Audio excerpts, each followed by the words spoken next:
بسم الله الرحمن الرحيم. الرجال قوامون على النساء بما فضل الله بعضهم على بعض وبما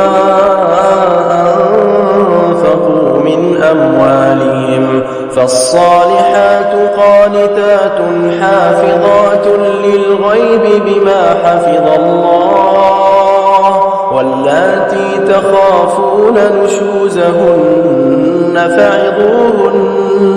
فعظوهن واهجروهن في المضاجع واضربوهن، فإن أطعنكم فلا تبغوا عليهن سبيلا، إن الله كان عليا كبيرا. وإن خفتم شقاق بينهما فابعثوا حكما من أهله وحكما من أهلها إن يريدا إصلاحا يوفق الله بينهما، إن الله كان عليما خبيرا.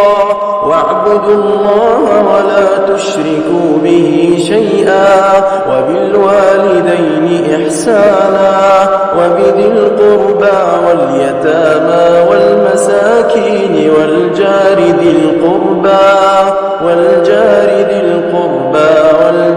الجنب والصاحب بالجنب وابن السبيل وما ملكت أيمانكم، إن الله لا يحب من كان مختالا فخورا.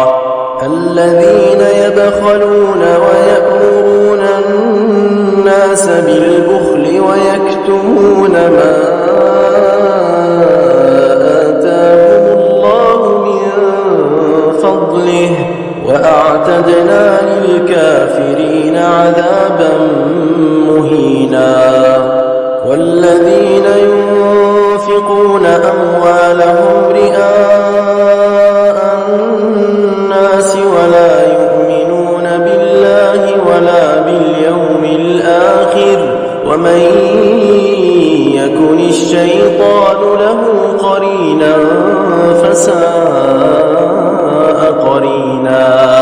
وماذا عليهم لو آمنوا بالله واليوم الآخر وأنفقوا مما رزقهم الله، وكان الله بهم عليما. إن الله لا يظلم مثقال ذرة، وإن تك حسنة يضاعفها ويؤت من لدنه أجرا عظيما. فكيف إذا جئنا من كل أمة بشهيد وجئنا بك على هؤلاء شهيدا، يومئذ يود الذين كفروا وعصوا الرسول لو تسوى بهم الأرض ولا يكتمون الله حديثا. آمنت بالله صدق الله العظيم.